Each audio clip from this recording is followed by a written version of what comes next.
Hey, Steve. She talked like Dr. Phil. It was a hit. Like, dude, what the hell is wrong with you, man? Like, I put together your carburetor, and like you playing around in my face, in front of my family, dude. This the thanks we get. And I bet if you listen to it, it's a lot of like, oh, yeah.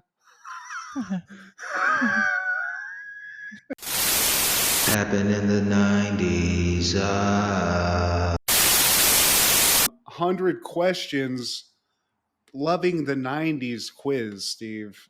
Prove how much of a 90s Nice. child you really are.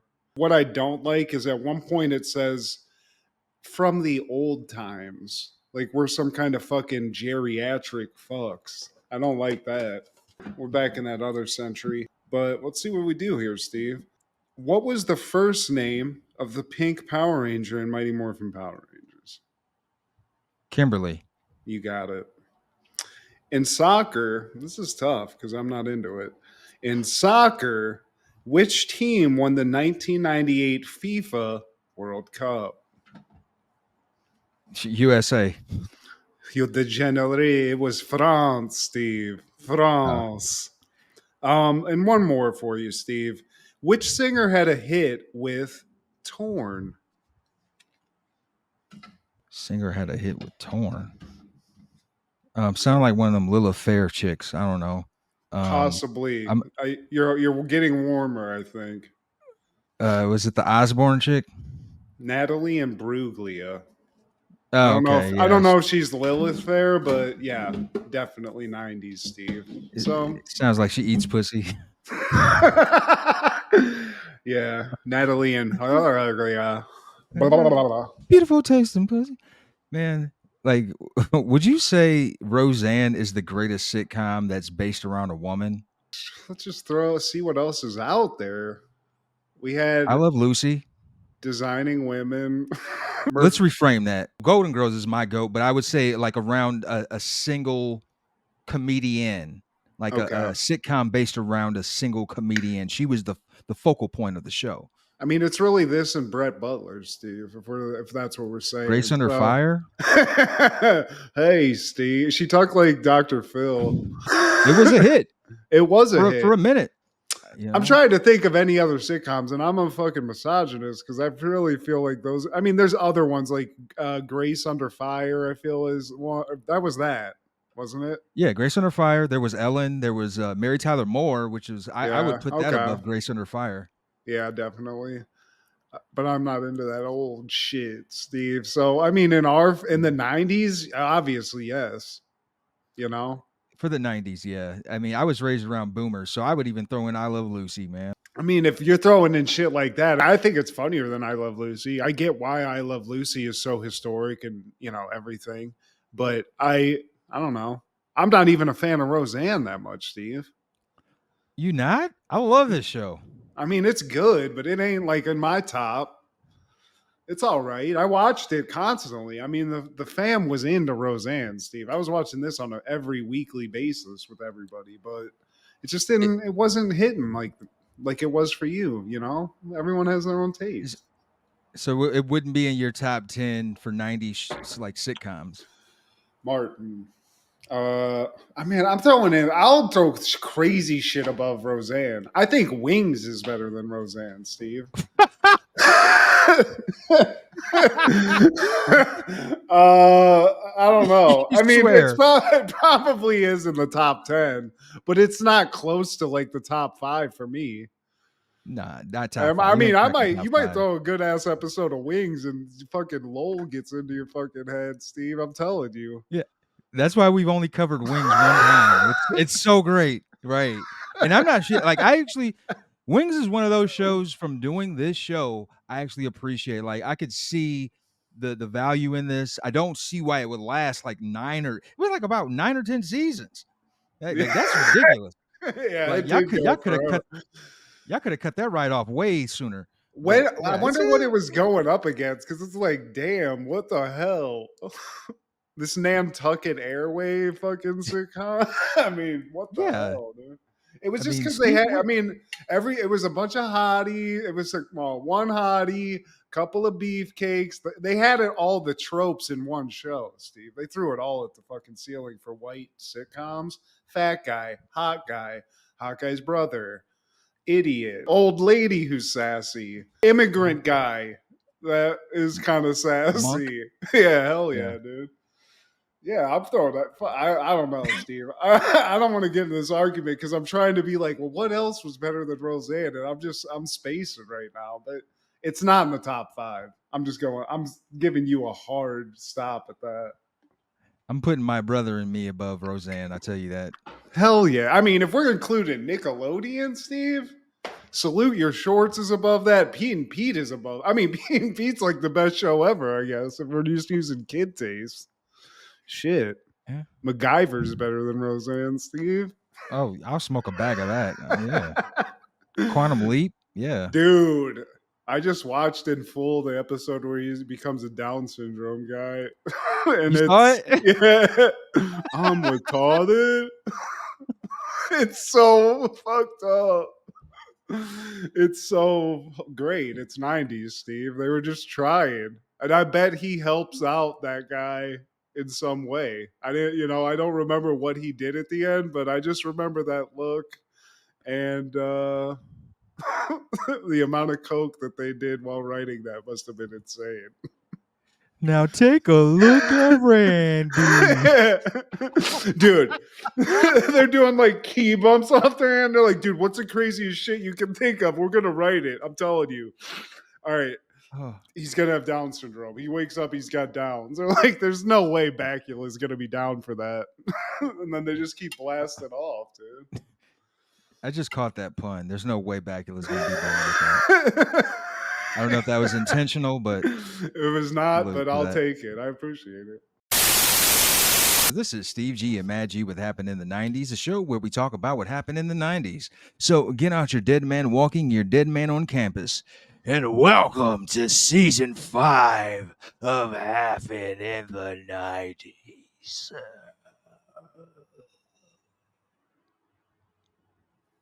Go to hell, Steve. No, don't. I can't believe it, dude. Season 5, dude. Season 5. We're about to be syndicated like fucking Roseanne and shit.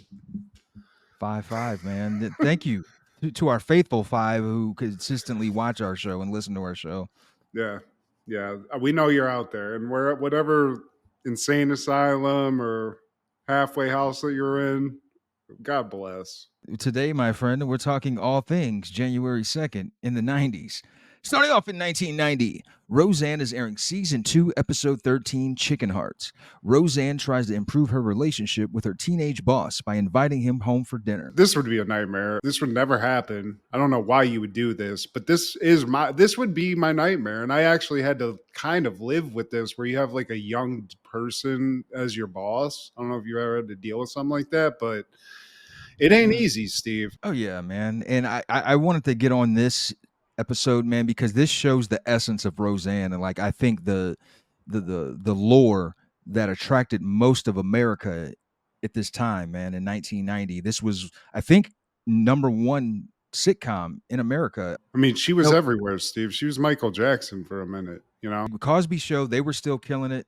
But, Roseanne, they were climbing the charts, man. And I don't know if it was at this time they were #1, but eventually they would be the #1 sitcom. One weird thing that I didn't know about this when I was looking at the credits, did you know that director-writer Joss Whedon, who was like the director of a couple Avengers movies, wrote for this show? Yeah. It's so fucking, I mean, that's awesome, but it's bizarre. So was Norm Macdonald for like a hot second. That's amazing. We need to find those episodes and see what those are all about. R.I.P. to that legend. It's crazy. But yeah, Roseanne was fucking huge, dude. Everybody loved it. They tapped into like that white trash, like not white trash, but it was just basically like normal people. They weren't showing some luxurious lifestyle. Everyone hated each other. They were all kind of ugly. It wasn't the beautiful shit, like step-by-step shit where everyone's like a model and fucking, the worst thing that is like their fridge broke or some shit. Yeah, every woman coming down the stairs is delicious looking, and they were. They They were. really You're were. right. You're true. I mean, Especially right near the end, Steve. You're right. It was like just oh, goddamn the DNA of that family is fantastic.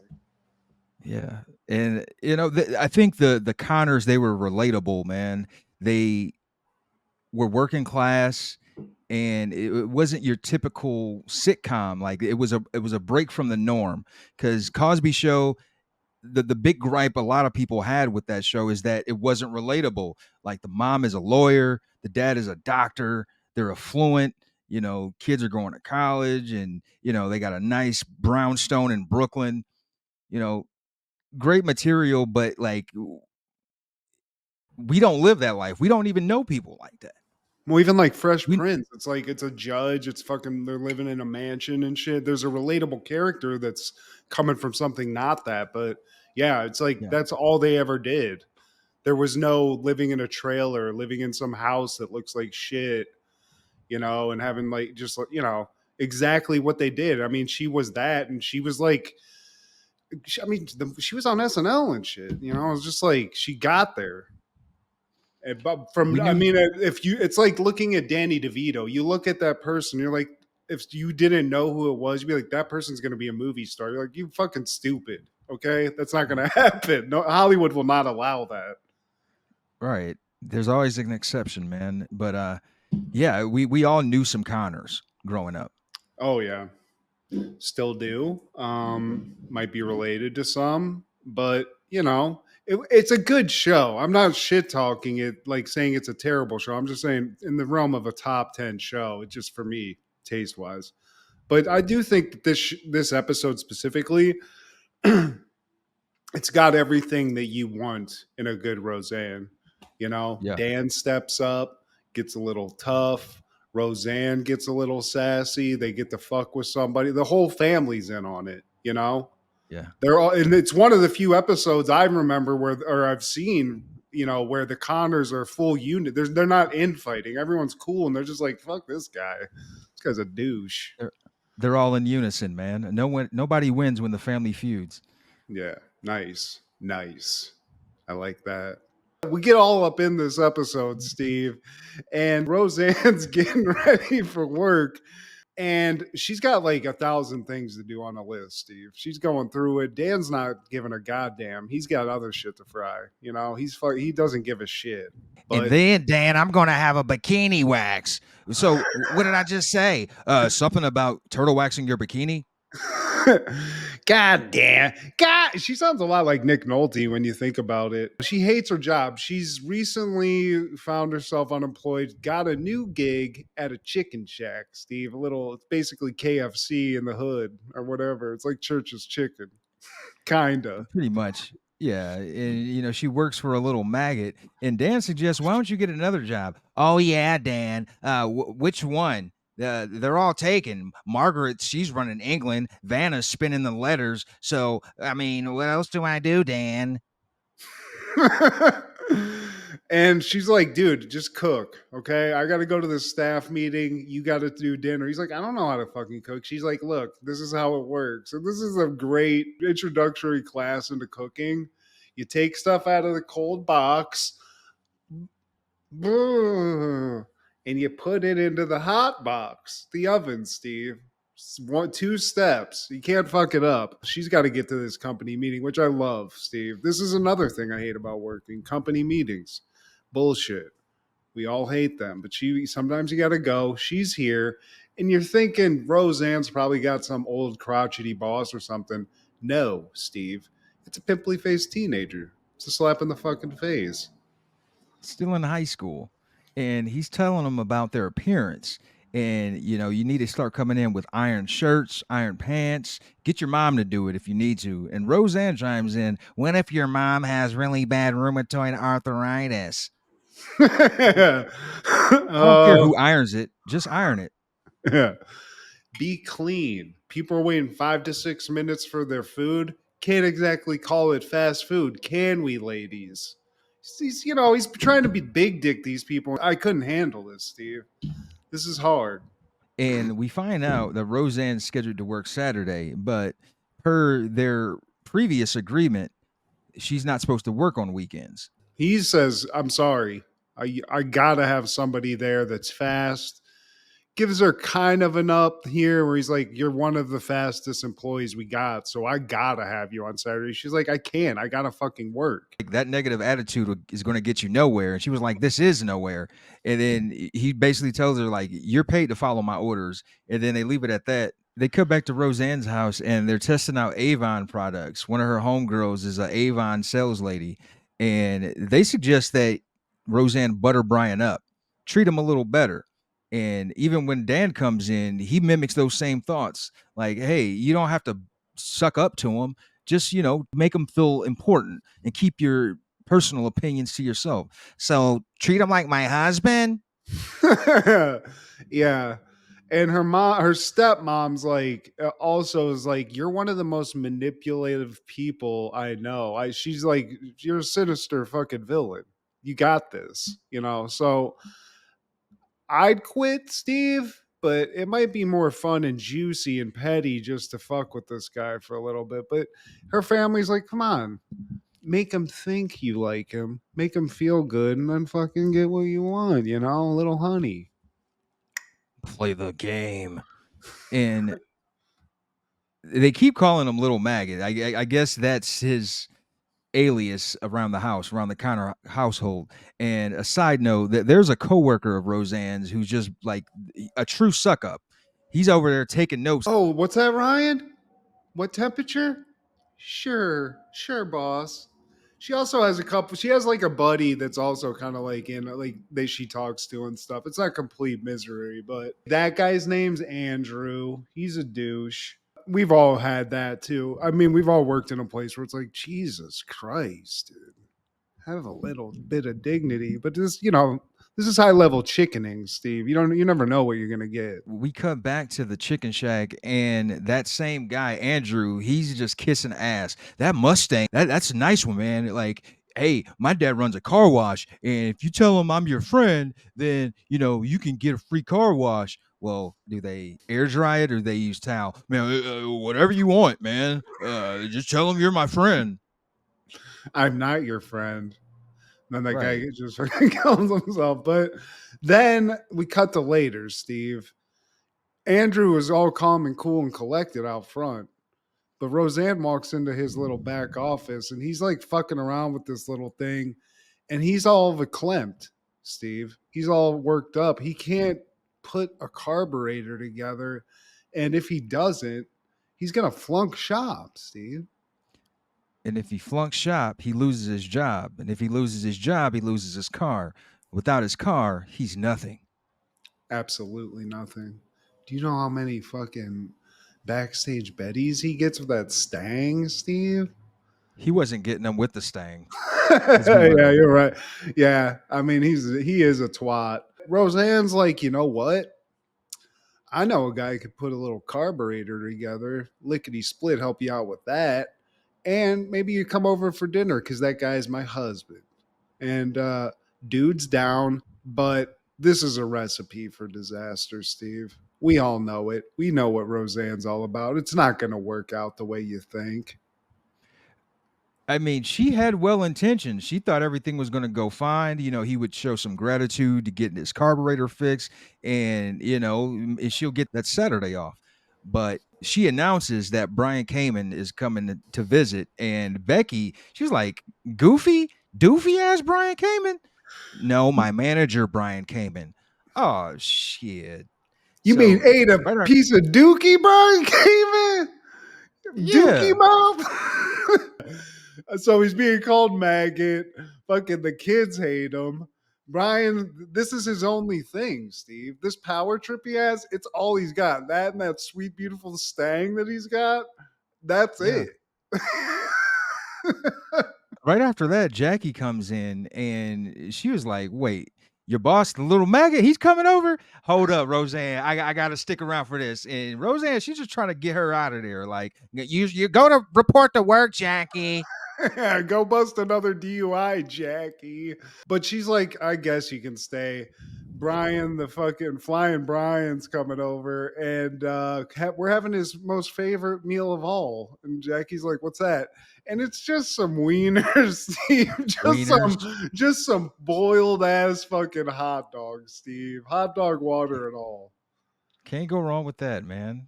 I haven't had that in American a long time, pastime but you're snack. right. You're right, dude. Yeah.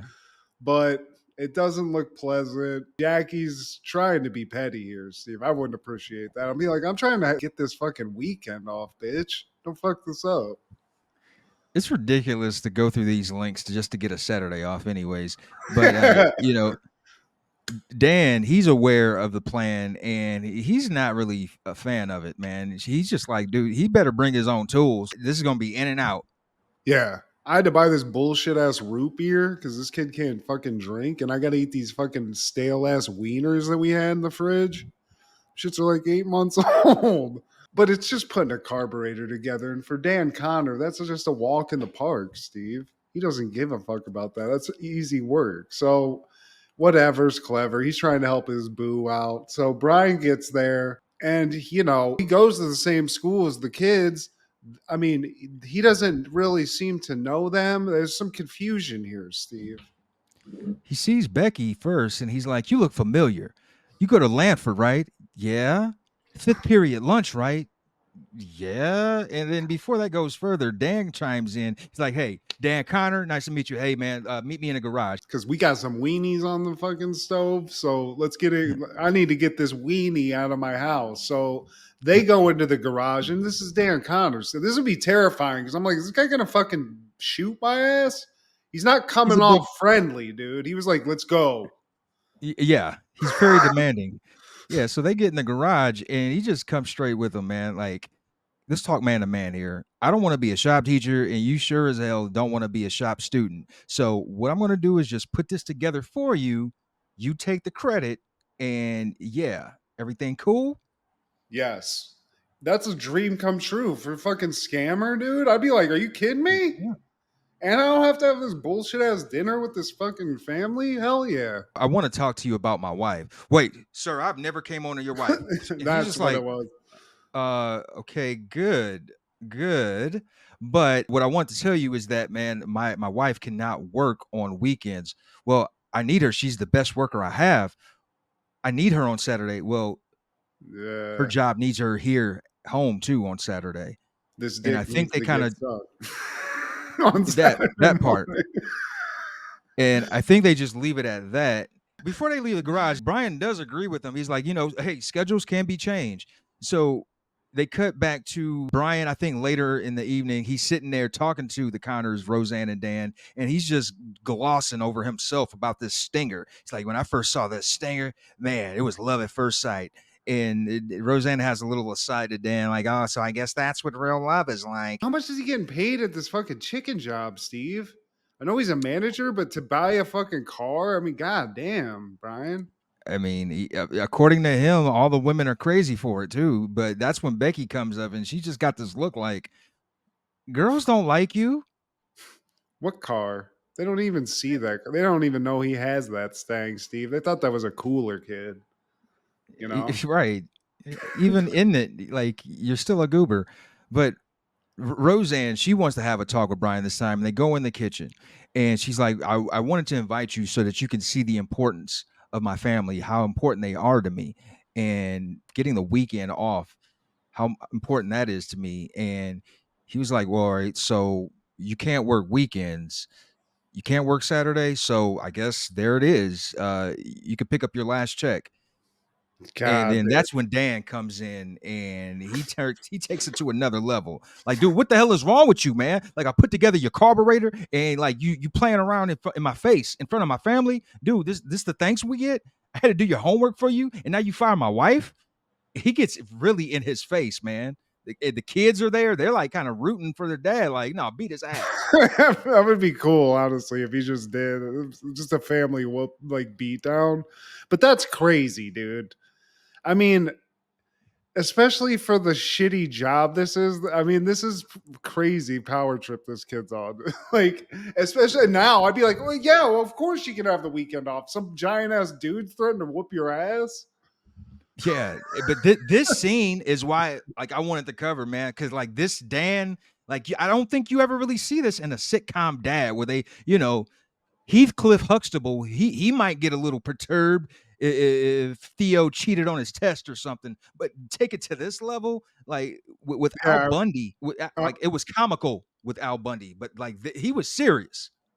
yeah. I mean, Dan actually, it looks like it's like he's gonna throw an ass whooping on somebody. I mean, with Carl Winslow, just like kind of cool dicked it, in the episode we watched with fucking OGD, OGD. Yeah, there was no like physicality to it, but hell yeah, dude. And this version of John Goodman, like this is a legit, like I'd be fucking freaked out if this guy hulked up on you like this. hell yeah, and I love like because there's a bit of reality with the comedy. I mean, obviously it's a situational comedy, man, but the realism and like in 1990, this was like fresh to us, man. Yeah, hell yeah. And the episodes where Dan gets intense are the best episodes. I think if you look Yeah, at all the like the top ones, this is probably something that happens in all of them. Um, but now, I mean, what do you do? She's out of job. Dan almost whooped this kid's ass in front of the family. And Brian's like, you know what? You're a good employee, but your attitude sucks. He should leave at this point. Just get out of the yeah. house before you lose your life, kid.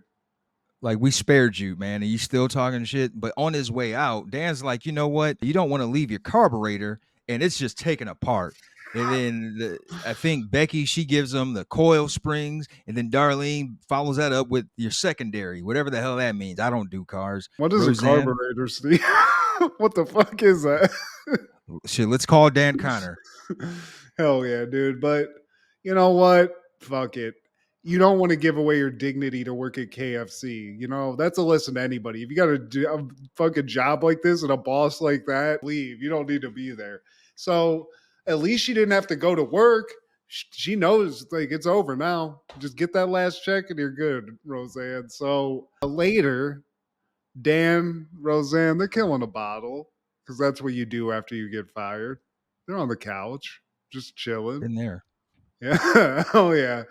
And Roseanne's like, this is a new low. I got fired by Opie. That's just fucked up. And that's really what happened, Steve.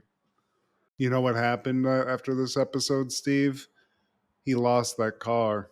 He tried to race pink slips, lost it, and then it's over. It's like Samson with the hair, Steve. As soon as he lost that sweet stang, all any chance of getting some pussy, it's gone. He's He the never mop boy at the chicken shack. at Smoking the Clucky's. pipe. Yep, smoking a pipe. Sucking dick for meth money, Steve. That's how it all we've seen it 1,000 times. Hard times, man. Classic episode of Roseanne. I even like the subtle theme song. It hasn't gone fully hardcore yet with the theme song. It's just really just it's at a even tempo, even volume. This is it. I just think that it's funny that the most memorable part. I mean, it's a memorable theme song in general, but just her laugh in the intro is like one of the most like iconic '90s noises that you can think of. If you were there, you would know that instantly. Oh yeah. It always makes me think of like a southern like stripper song. I don't know. Oh wow. That'd be Dan, if you're in a dan, if you're in a strip club and they're playing a Roseanne theme song, Steve. it has that Oh, kind of twang to it. I ew, feel dude. like dan, dan, dan, dan. Dude, there were some people just Uh, railing to that theme song in the '90s, though, just getting fucking crazy with it, slapping it to fucking that song. So it happened. I love that. Hey man, it's the vibes. Somebody who probably didn't watch this in 1990 is probably American film and television actor Alan Hale Jr., better known as the skipper to The Millionaire and His Wife. Fucking the He skipper. starred. What did you think of that show, Steve? What do you It's think a of great Gilligan? show. Gilligan, man, as a kid, man, I love that show. Me and my grandma would eat that up, man. And like I think last couple years I've heard about this conspiracy around Gilligan's Island, which makes me more interested. Each character is supposed to represent the different deadly sins. Okay, little buddy. Okay, that puts a whole new. I gotta watch Gilligan's Island now. It sounds like a Lost episode. I mean, no, that's the conspiracy behind the whole like concept. Like they're actually in hell, and like each of them represent the seven deadly sins, man. But That's yeah, crazy. Hell yeah. Well, shout yeah, out to the skipper. Rest in peace. I don't know if what you said's true, but it's a hell of a fucking conspiracy theory or theory in general. I love that. that following year, 1991, Sharon Pratt Dixon becomes the first African American woman mayor of a major city and the first woman mayor of the District of Columbia. What year was this? This was 1991. So she took over after Marion Barry, and she was succeeded by Marion Barry in 1995. If you ever Only in want to know, America. yeah, who was the substitute for Marion Barry before and after, it was Sharon Pratt Dixon. She did it though. She served her time. It's kind I always wonder like why what is that like? Cuz DC is so small. It's like and it's all federal government shit. So like what is your job? It's like just keep it clean near the White House, okay? That's it. Yeah, make sure winos don't get close to Pennsylvania Avenue. Like I mean Marion Barry was smoking crack, Steve. I mean, how hard of a job could it be? You know, I'm not this is no disrespect to the lady, but I'm just saying. Feel like the New York City mayor, that's a tough job. DC, all you got to do is hide a couple of hooker bodies that the politicians killed. You know, that's really all you got to do. Smoke crack, get your job back. In 1994, The Mighty Jungle debuts on the Family Channel, and this is ridiculous. I only wanted to bring this up because of the premise. It starred Francis Guinan as Dan Whitfield, a family man who is the only one who knows that the animals in his backyard zoo can speak. And the voices include Tony Danza and Delta Burke. Tony Danza plays a fucking crocodile. Oh my god, Tony, Angela.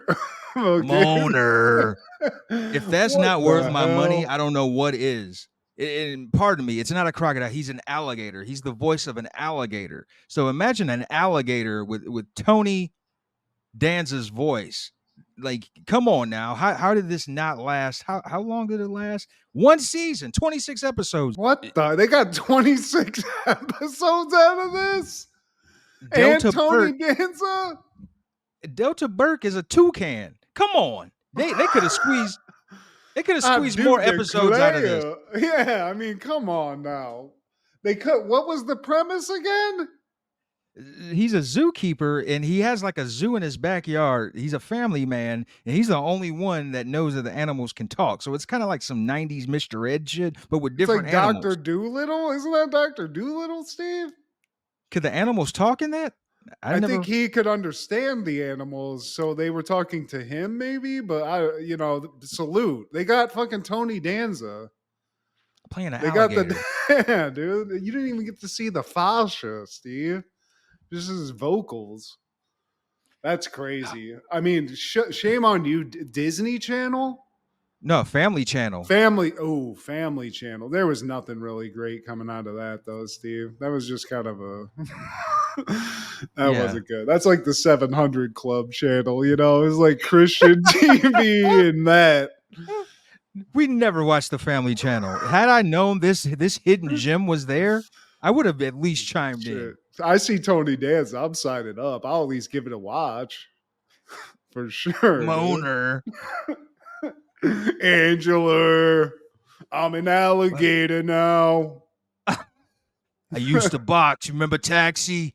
That following year, 1995, Sybil debuts on CBS. A struggling middle-aged actress attempts to make a career for herself, all while surrounded by her hard-drinking best friend Marianne, her two former husbands, and her two daughters. 4 seasons, 87 episodes.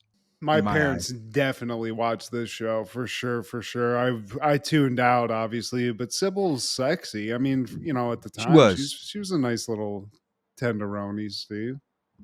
She was on that show with Bruce Willis back in the day. Was it Moonlighting? Moonlighting.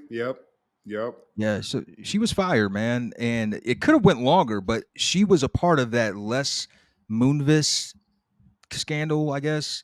According to her, in an interview, she said that he invited her to a private dinner and he complained that his wife didn't turn him on and some mistress didn't turn him on. And then he invited her to come home with him. She refused. And quite shortly after, the showrunner started getting executive notes forbidding them to discuss topics like menstruation and menopause that were previously fine. And soon after, the show was canceled. And this was one of the many accusations of sexual misconduct and assault against Moonvis. How do you pronounce his fucking name? I Les think Moonves? I think it's Les Moonves. Like Moonves? I think it's phonetics, but that's wild. So it's basically she got blackballed because she got fucked with, and Les Yeah, and she Moonves. did. But Les Moonves, refresh my memory. He's like the super Uber producer. What was he involved in? Like He was the movie guy wise. running CBS. Okay, that's what it He is. was. Well, I mean, this Yeah, seems to be the MO, Steve. I mean, this. I guess this was like before the Me Too shit. I guess Sybil got Me Too'd a little bit, you know. But the show was not. I mean, for us '90s guys, this was not the show we were going to watch anyway. This was a Murphy Brown type show, like we said. That's why I got confused. yeah. You want to hide something from these '90s kids? Put it on CBS network. Yeah, We sure as hell won't find it. CBS. I'm going to go play with my guys here. I'm going to be doing a little ninja battle here. I'll be over here. Yeah, I'd rather play with myself than watch that. But the nanny, Yeah. watching that show, I mean, I think what the driving force is that Fran Drescher was hot. She's like hot, bro. Like everything, like that voice. It might be a turnoff for some people. We're getting sidetracked, but like, goddamn, I watched this show.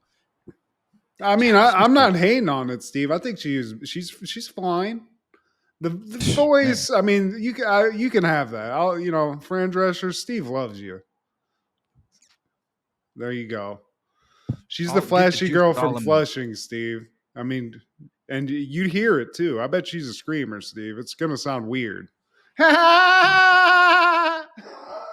I'm here for it. 1997, Alex Mack is airing season 3, episode 20, The Creeper. Alex's attempts to be nice to a mentally disabled boy in her class backfire when he perceives the friendship as something more. Meanwhile, Ray helps Dave pass his driving test. Man, this is this show. Whoa. As weird as I remember this show, this episode, Steve, I don't know. First of all, the guy they're calling the creeper, it's a complete misdirection because there's another creeper in this, more sinister, that I'd like to point out when we get to it. But it's Alex Mack. The woman's superpower is I forgot the electricity element, but she got doused with chemicals, became some sort of liquefied puddle. That's her power. But she also can control electricity or generate a lightning bolt. I don't know. It's And turn into stupid. splooge. Yeah, it's a fun power. They're like, can you fly? No, you're invisible. Kinda. Watch. And it was like, it's a jizz puddle for real. I mean, it's that. She becomes a cum shot, and that's probably going to get some tumors or something because of all the exposure to those chemicals, Steve. I'm worried for her. But Alex, we're in class, Steve. She's a regular kid. She goes to school, and she's in video class, which shit, I wish I had this. I didn't know that existed. She's just getting kudos from the teacher, you know? She's great at this video stuff. Her assignment is to do a bio. That's what the whole class is supposed to do, like a video bio. And her project is on her mom. And we start the episode off with her interviewing her mom. And when we cut back to class, he's loving it. The teacher's just like, "Oh, this is a great piece of work, Alex." Camera work? My God. Ray, her friend, he was in some other shit. I can't remember. I can't tag everything this dude was in, but Ray's her black friend. And he's hanging out with a guy in class who looks double his age. I don't know what the fuck how many times this kid's been held back, but he looks Lewis? 30. Yeah, they're yucking it up. And in walks this kid, Nathan, Steve. Nathan, he's a little weird. He's just shy. He's just looks meek. And he walks in, and the other guys start fucking with him, and they call him the creeper, Steve. That's not nice. Creeper. Hey, creeper. He sits down. He's getting fucked with, and that's not cool, guys. You know, creeper. Yeah. What they're calling mentally disabled, I feel like is not. I don't know what this is, Steve. This is a light disabled. You know, he's just shy, I feel like. Yeah, maybe he's just shy, and they prey on that because that's what bullies do. They prey on the meek, and Yeah. they sense that, man. And mind you, this predates Columbine, this episode. So I don't know. These Maybe if this would have aired after, yeah, yeah. Alex would have needed a lot more powers to overcome whatever happens with Nathan then. But you know, they're lightly ribbing this kid. They're calling him the creeper. We don't really get it. They're just being assholes. So we cut later, and Annie, hot older sister, she works at the chemical company. Steve, the I forget what it's called, but it's just a chemical company. The one that almost killed her sister and turned her into cum. And I think, is she working with her dad? it looks like it. Yeah, because that is their dad. She's dealing with some high level chemical stuff, Steve. It's crazy. She's in there. She's high up, but they're chilling. They're having some lunch. And Dave, the truck driver, we see it's this guy, and he's basically having a meltdown. He's losing it. He's in tears. Yeah, he's going to lose his job because he needs to take his driver's test again, and he's kind of shell shocked from even getting behind the wheel because of a previous accident he had. Now, here's where I want to just ask you this. Do you think, is he responsible? Is he the irresponsible driver that may have given Alex Mack her powers? I'm not familiar with the story completely because I didn't check for it. I mean, I watched it when if it was on like before all that or something, but like I'm not too privy to the story, man. I'm just wondering because she was almost killed and chemical. We see it in the intro, Steve. Some fucking chemicals just fall off a truck because some guy's driving like a fucking piece of shit and they almost kill her, douse her with the chemicals. And I'm just sitting here doing some thinking maybe stupid Dave, fucking, speed happy Dave, maybe he's the guy who almost, who turned Alex into this mutant, you know? And he could be, and that might be why Annie's so apprehensive about Dave. Because at the beginning of this episode, Annie's just like on some fuck Dave shit. Hey Ray, I saw you talking to Dave. What the fuck? Hey man, you ain't supposed to talk to him. He the ops. He the other side. What the hell wrong with you, Dave? He big Ray? chemical. I'm just in here infiltrating, Dave. Yeah, because Annie knows about Alex Max, Steve. She knows. She's seen her turn. She knows about the powers. So she's plugged in. She's trying to get some. Maybe she's trying to get some inside info, and she got an internship with her dad working with some chemicals. But who knows? But we're back in video class now. This is the only class in school, apparently. We don't see anything else, but it just seems like a pretty easy curriculum. Nathan's just getting it again. He's the punching bag of video class, which is hilarious because that's typically the nerds. So it's just it's nerd on nerd violence at this point. But Alex does a little zips a guy for doing it and gets him to stop. So Alex, you can see she's trying to be like, she's the anti-bully here. She doesn't necessarily like it, but like most kids, she's not really speaking up. She's just giving a little zip. Yeah, gave him a little zap on the behind, and the teacher's turned around. He's not seeing any of this, but he hears a book drop on the floor, and he was like, "Whose book is this?" And it's Alex's. So because it was Alex Mack's book, he gives her detention. He just assumes that it was her fucking around. Like, isn't that a little rash, though? I mean, I dropped a book. What kind of fucking Nazi regime do we got here? No noise. Detention. I just got an A from you, motherfucker. This is fucking Hollywood Alex. I'm here. The hell is wrong with you, man? You just told me to my face how great my assignment was, but I digress. But she's also, she doesn't, because the guy who should have gotten in trouble was the ugly redhead kid. Fucking whatever his name is. Fucking Red Rooster. Yeah, Lewis, dude. Lewis is a little twat. We'll get to see that later. But she's a fucking G. She takes the detention. She's like, whatever. One detention, that's easy work. Take me to jail. And we cut back to Dave now. He's sitting at the bus stop, and Ray, he walks by, and we get the story. Like, Ray just asked him, like, dude, so what happened? His license was suspended because he ran over a kid and ruined the transmission on the company van, and he hates tests. He feels so alone now. He has to take the bus, and Ray's about to leave. He's like, man, I'll holler at you. No, dude, please don't leave me. Please. Dude. I could use moral support. Take some testosterone pills or something, dude. Like, this is pathetic. Dave, Yeah. and especially a 90s teenager, what you or I see that, be like, man, what the Fuck, dude. Dude, peace, bro. All right, yeah. man. I gotta go, dude. I'm sorry, but I gotta go, dude. I gotta go play Goldeneye with the homies right now. I'm sorry about all these issues, but it's like, dude, just take the fucking driving test. You're at a bus stop, losing it, trying to confide in a teenager. This is where I'm like, what's this Dave guy's deal? He's a little too comfy with teenagers, Steve. I don't like that. Yeah. I don't think you should be getting a license again, Dave. Like, it's probably best that you just, sit at the bus stop and get rides, public Yeah. transportation. Maybe you just decide to go work at a chicken shack. For what Steve said, he ran over a kid. So, Dave, I don't think you should have a license, to be honest with you. I don't think you're equipped. You're clearly a little unstable. Yeah, he's unhinged, man. Now that Alex is in detention, Lewis feels a certain way, so he gives her an IOU. Like, you took the rap for me, so like, hey, I owe you one. Cash it in anytime. Money in the bank. I would have put something dirty on it, like a 1 foot rub, but Lewis is a nice guy, Steve. Even if he is a red.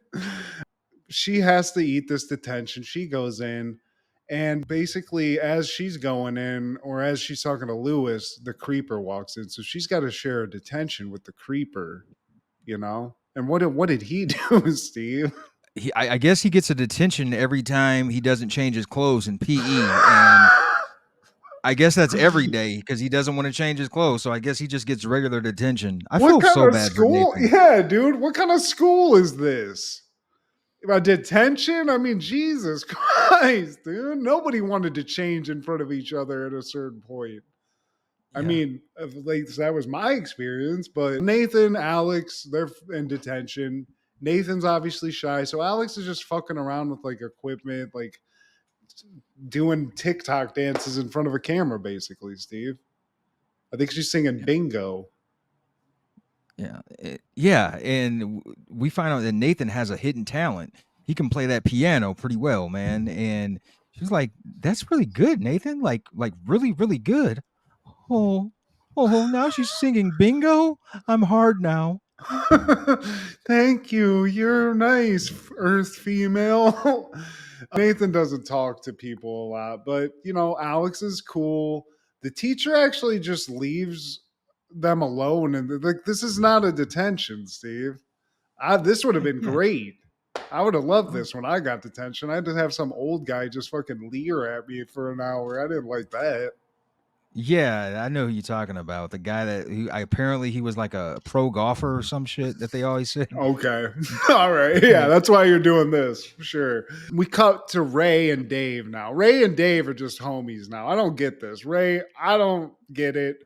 You're in danger because I think Dave's fucking a child molester. But I'd like to ask the people who created Alex Mack, is Dave responsible? So let's just throw that out there. But Ray offers to do like a ride along with Dave.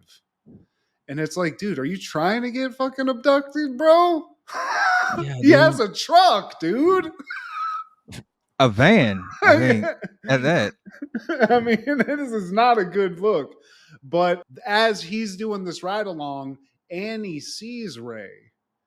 She sees him hanging out with Dave. And I think that's where you said that she kind of confronts him about it at some point. This is where she sees him and she's like, oh, shit. Yeah. Ray's in he's in the wallet of Big Chemical now. He's hanging out with Dave. Fuck that.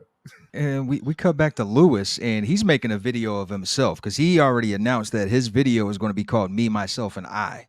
And he's prompting I guess he works at the cafe, at the local hangout, and he's telling his coworker, he's feeding her the lines basically. And she's like, Lewis is fun loving. His attitude makes me look forward to work.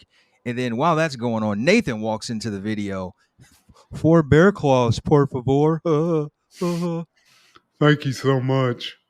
And he's pissed because he ruined the shot. And basically, what I think Lewis is trying to shoot is like the Dirk Diggler documentary, but about him.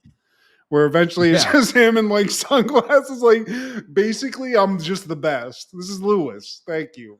Good night. He's doing karate moves by himself. Yeah, but fucking Nathan's can't help it. Everything he does attracts attention. He ruins Lewis's shot. He orders 4 bear claws. Just that I'm fat. I would be like, dude, what the fuck is this kid doing? 4 bear claws, Nathan. He's a, Man, yeah, he's just unhinged he's a too, nerd. man. He's a nerd, Steve. He is. There's some people that just like attract the bad attention, and Nathan is that. There's nothing wrong with him. He's not Yeah. mentally disabled. He's just weird. He just has his quirks. I think the real creeper is Dave, to be honest with you. Dude, that's what I'm saying. Me and Kendra watched this. I'm like, Dave, the creep of this episode is Dave. Because he's begging a teenager to be like, please don't leave me. Please. Like, Dave, you fucking creep. Stop this. Oh, He should not have this job. But then we cut. And this is where I like Ray, dude. This is where I'm like, Ray, I like this guy because he's got a job. He's got a paper route. And he's giving this training like lesson to this kid. Just a new jack on the paper route. You know, he's like, this is how you throw it.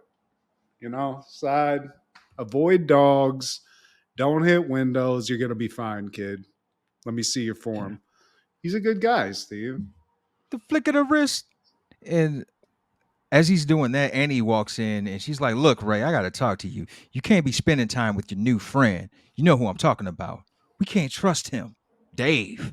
Do you look at the crime watch online? Do you know what Dave's guilty of? This motherfucker's been arrested 8 times for this shit. This ain't the first time, Ray. I saw him bring lunch in to work one day. He eats raw chicken, Ray. Yeah. Yeah, dude. He licks bananas before he opens them. It's weird. But Ray's like, man, it's just Dave. All he did was give me these mints that made me tired a little bit. That's it. That's all I Man, can remember. I woke That's up a all. little sore.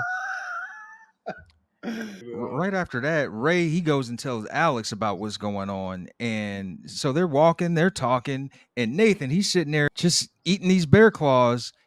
As they walk by, he turns around and he records. I guess he just has a camera just ready. This is really problematic, Steve. I don't like this. This is serial Yeah. killer 101. Now this I is bet. creepy. Yeah. And I bet if you listen to it, it's a lot of like, oh, yeah. A dribble coming down the screen. Yeah. And a little bit of shaking, like, oh. I was with you, Nathan, up until this point. This is not good. You can't do this. And I feel like now you get your ass whooped. But Nathan, he's creeping. He's really is. He's creeping good because nobody sees him. So next day, we're back in video class, Steve, because that's a thing. Here's what I just want to ask. Like every day they're showing one of these videos. What is this class other than this? What's video class, Steve? Video bios. Now do a video bio on someone else. Yeah, like, here's the camera, kids. Hey, you just gotta show me. I want to see your work. Like, I don't see what this guy's teaching. I think he's just getting an easy check. But it's time for Nathan to show his. And this is supposed to be a bio about you, Steve. But you know, Alex got away with it for doing one about her mom. We think we're gonna see Nathan, the documentary, but it's not that, Steve. It's basically an Alex Mack like hype video. Just like Alex Mack is one of the hottest chicks of all time. Look at her. Look at this. And Alex is like, yo, what I'm showering in this video. Look at her soft, supple skin.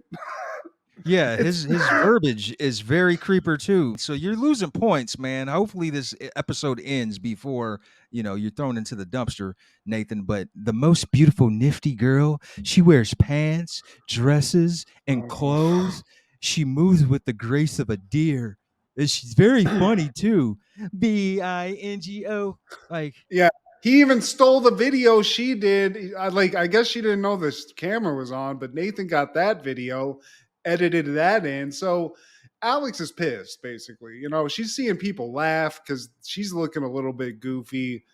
Also, probably inside is like, yo, this guy was taping me. Like, I was like, I didn't even know where he was. He was in a bush, I think. The yeah, fuck? how did you get the bitch Predator turns shit. orange? Yeah, dude, she gets embarrassed. It looks like she has kidney disease from the color. I'd send her to the nurse, but Nathan, again, you've gone down in Steve's opinion. You're in garbage town in Alex Mack's opinion. She hates you now. Fuck you. And she cusses him out. What was that all about? I'm so embarrassed. I want to move. Why'd you do that? I should have never been nice to your dumb ass in the first place. You embarrassed me in front of the whole school. Just the class, Alex, not the whole school. You are a freak.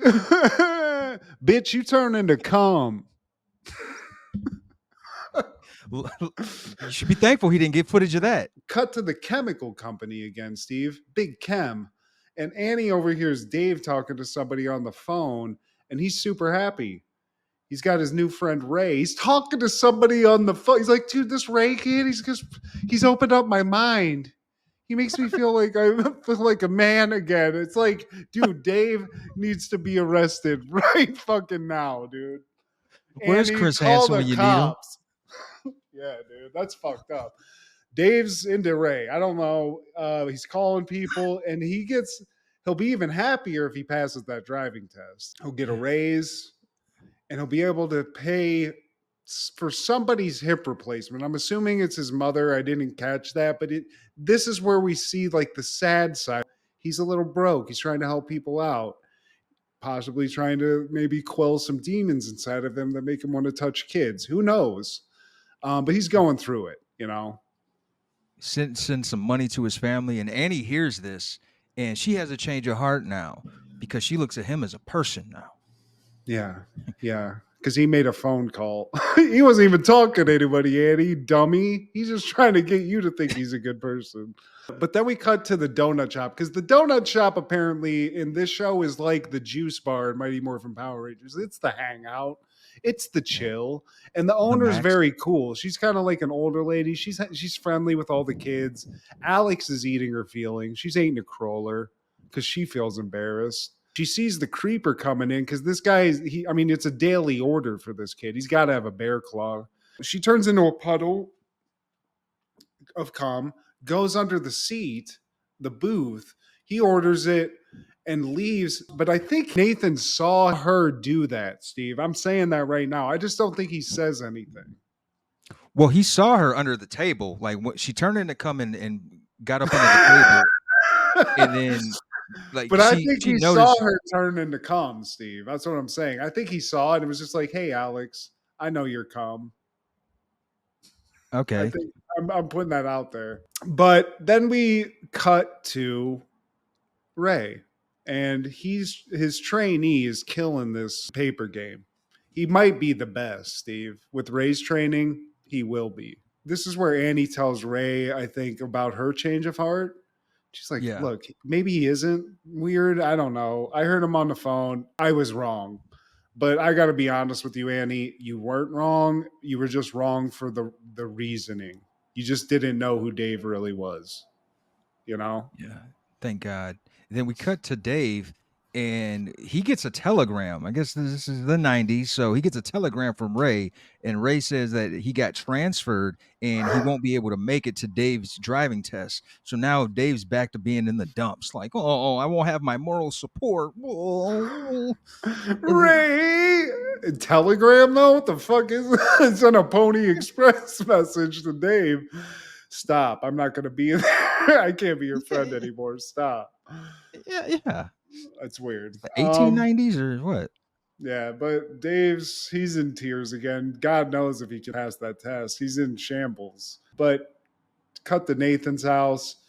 Alex shows up, and she's feeling kind of shitty about what she did. She called him a freak. She hid his cum under a table to avoid him. And she knocks on the door, and eventually Nathan opens up the door. And again, this is a situation where, maybe you can open the door normally, or you can open it in a full Indian headdress. That's kind of weird. Does he have a shirt on? I can't remember. I was just thrown off by the headdress, and that took all of my attention because she asked him, like, why are you wearing the Indian thing? That's how she refers it. And he's like, well, it's fun. That's all he says. It's like, bro, you're not doing yourself any favors. I mean, yeah, dude. And she's like, well, that's neat. And that's it. That's all. And Nathan basically, he just shuts the door on the bitch, Steve.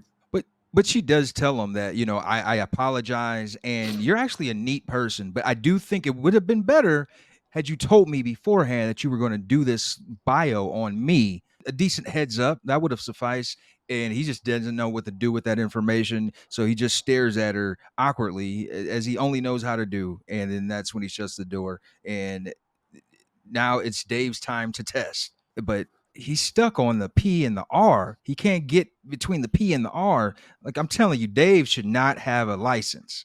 Dude, I mean, there are multiple red flags for the chemical company. Just give him a job on the line, maybe. Just not where he can directly run kids over like he just did. But they're allowing him to take this test. And I gotta say, you can see where maybe he'd run into some problems because he's rolling these cones. He's really Johnny on the spot, but he's a little fast for my taste. I don't like But that. like at first he didn't want to take the test, but the crazy thing about it, all it took was Ray showing up. Ray shows up, he's like, fire it up.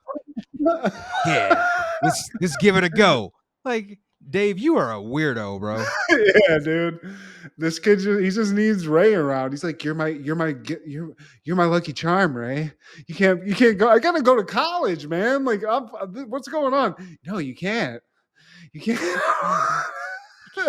Can't, Ray. Fucking John Lennon's his ass, Steve. Dave's a problem. There's a lot of problems in this town. I don't like where Alex Mack's a freak. She's been chemically fucking changed by a chemical company that I gotta think from the lax like rules and hiring policies they have. They're probably dumping chemicals into the water supply too. So there's a lot of red flags in this show. Considering she's a mutant, she seems like she's the most normal person in town. Well, her and Ray. And Annie's chill, Steve. Let's not bring Annie's Annie chill. into the freak club. She maybe prevented a child molester from being arrested, but that's neither here nor there. Alex actually, after we see Dave kill the driving test, we cut to the donut shop again, the juice bar, if you will. And Alex calls in that IOU that Gross Lewis, gave her. They have some work to do. Yeah. Cue that montage, Steve. You're the best. And actually, after she calls in the IOU is when we see Dave just get fast and loose with it and kill that fucking test. So he's back. And then we cut to the video class. So Alex, she's done some shenanigans. She's worked a little magic. She's worked with Lewis. And Lewis gets up because it's time. This whole episode, Lewis has been getting shit from the teacher. Like, dude, you got to see this video. Yeah. I don't got all day. You got to show it. So now Lewis, he pops that tape in. But before he does, he's like, the production spiraled out of control. I was going to do sort of a tasteful nude scene. Everything went to shit. But I did mine about somebody else. So let me throw this in. And he did his about Nathan, a.k.a. the creeper, Steve. But now we get to see the other side, the better side. Yeah, I mean, they tried hard, man, to put a positive spin on this, but they're doing these close-ups of Nathan, and for one, he's dropping things in the first scene, and then another scene, he's wearing a football helmet, riding a bicycle that has like a basket on it, and like I think a flag was like, yeah, so it wasn't a flattering look, but he does give a decent narration because he's like, you know what, if you're quiet long enough and really listen, he might actually surprise us. He doesn't have a problem being himself, being by himself. And, he's taught me that being unique is having a style all your own. Maybe he's not so weird, Steve. Maybe Nah, that we're the motherfucker weird ones. Yeah, dude. You guys don't know. Weird. He's very weird. Maybe dangerous at a certain point. But the video itself, standing ovation, Steve. It's like Standing Oscar worthy. A standing ovation. Even the kid who looks like he's in Bone Thugs and Harmony. And I'm a smoke with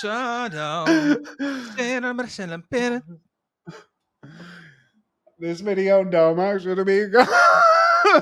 Dude, but yeah, dude, I mean, it's a hell of a biopic, Steve. And Nathan, instead of being the creeper, now he's, this is a turning point for this kid. This might be Yeah. where he goes. He becomes the team captain of some team. I don't know. Maybe he's a football star. God knows. Maybe I won't kill everyone in this class. Yeah, he's just he fucking takes a couple names off the list.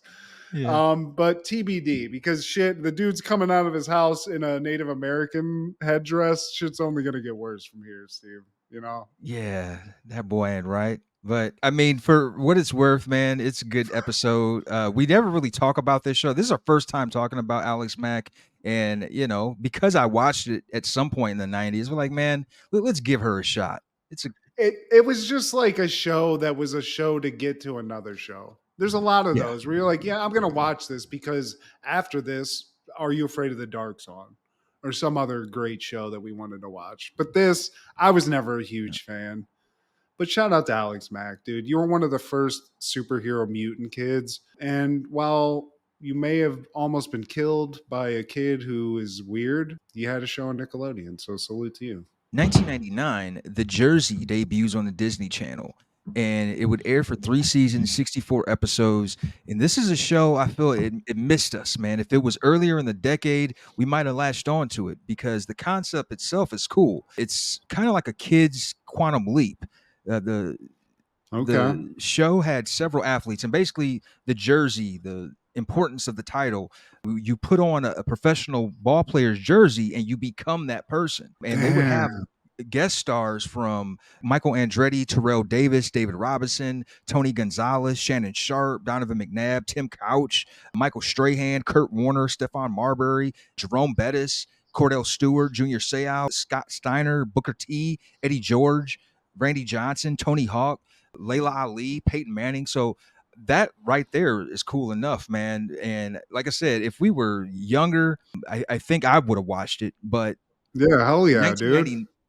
1999, we were what, 15, about to be 16 at this point. So it's like, yeah, Disney Channel Yeah, shows. there ain't no titties in that. But yeah, I mean, sports shows back in the day, I was all over those. So anything like this, that sounds fucking amazing. Especially if you get the real athletes. That's dope as fuck. I like, did they play the sport or something when they put that jersey on, or like, you know what I mean? I'm Like, assuming so. Yeah, like hmm, I think all of them are available on YouTube, and I was meaning to check it out, just didn't have time, man. But like I said, I think that's a really cool concept, man. If I was like 7 or 8 or something, they were doing this with Michael Jordan and Shaq, and yeah, like the guys from dude, that time, like, dude, fucking the bus, dude. Fucking become the bus. Love they that had your shit. boy. I Yeah. actually got a Cordell Stewart jersey from my mom and dad's when I visited this weekend, so I could have popped that on. I could have became Oh, Slash. You're telling me? yeah, dude. Fuck yeah, dude. Dude, I got to be honest. We did miss out on that. That sounds cool as shit. So yeah, shout out to the Jersey, man. The idea of that show, but it's like more adult athletes. Like, I put on Lawrence Taylor's jersey, man. Shit got weird, dude. I haven't slept in 5 days. I just Why ran do I have through this a do rag wall, on? man. Yeah, dude, that's hilarious. Sorry about that. I just had to interject that idea. I think that would be great. Put on a Dennis Rodman jersey, man. I have been sleeping with whores in Las Vegas. Dude, my dick Now, hurts. now I got a match with Eric Bischoff and Diamond Yeah, Dallas Page.